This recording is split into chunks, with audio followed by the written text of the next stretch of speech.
এগুলো জানে তো। হয় না এটাই ফুলে আর কাট।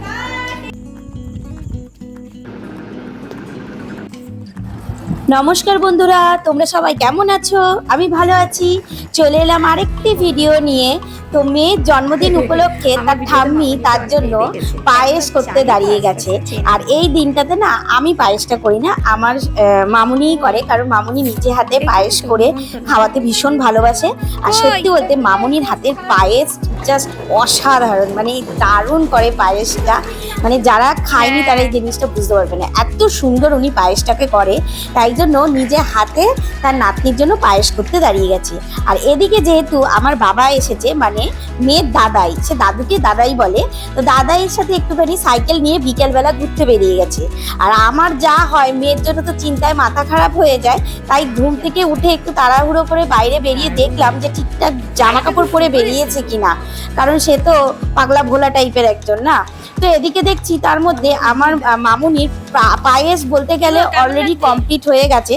তো সেটা কেমন হয়েছে একটু টেস্ট করানোর জন্য ছেলেকে দিয়েছে, মানে গুড় দিয়ে যেহেতু করেছে, গুড়ের পরিমাণটা ঠিকঠাক আছে কিনা সেটা দেখার জন্য। তো তার মধ্যে আমার বর মশাই সেটা খেতে খেতে আমাকে বলছে তুমি একটু টেস্ট করো, বাট আমি সেটা করিনি, কারণ আমি এমনি মিষ্টি খুবই অপছন্দ করি।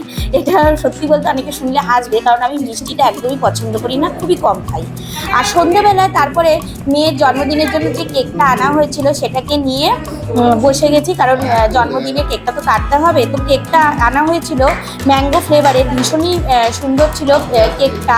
আর এখানে দেখো সেই এটাকে কি বলে, ক্যান্ডেল স্টিক না, আমি জানি না এটা ঠিক কী নাম। তো এটাকে যখনই জ্বালানো হয়েছিল আমার মেয়ে ভীষণ ভয় পেয়ে গেছিলো, যেহেতু ছোট, স্বাভাবিক, এটা আমরা অনেকে বড়রাই ভয় পেয়ে যাই। তো ওটাকে জ্বালানোর পর তারপরে ও কেকটা আস্তে আস্তে কাটতে শুরু করে দিল। আর আমার মেয়ের না অনেকদিন থেকে একটা ইচ্ছা আছে যে ওর জন্য যাতে বড় করে জন্মদিন করা হয়। তো দেখা যাক কবে করে উঠতে পারি। তো সেদিন যেহেতু পূর্ণিমা ছিল, তাই আমি, ওর পাপা, ঠাম্মি, দাদাই কেউই মানে কেকটা খেতে পারিনি। তো পরের দিন খাওয়া হয়েছিল পূর্ণিমা ছেড়ে যাওয়ার পর। আর বাকি পিসিরা, ভাই, দিদি যারা ছিল তাদেরকে কেকটা কেটে দেওয়া হয়েছে। আর এদিকে দেখো বিয়েবাড়ির জন্য রাস্তাটাকে কি অপূর্ব লাইট দিয়ে, টুনি লাইট দিয়ে সাজানো হয়েছে। রাতে যখন লাইটগুলো জ্বালানো হয়েছিল না, এত সুন্দর লাগছিল। একদিকে পূর্ণিমার চাঁদ আর তার সাথে এই অপূর্ব টুনি লাইটের সংমিশ্রণ, মানে অপূর্ব একটা পরিবেশের যেন সৃষ্টি করেছিল।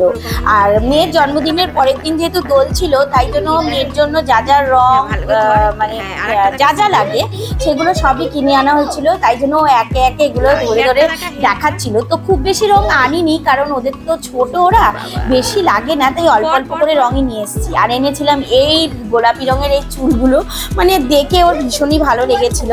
আর এই যে মানে এই যে পিচকারিগুলো এনেছিলাম, এগুলোর পেছন দিকে বেশ ছোট ছোট সোলার বল ছিল, বেশ ভালোই লাগছিল।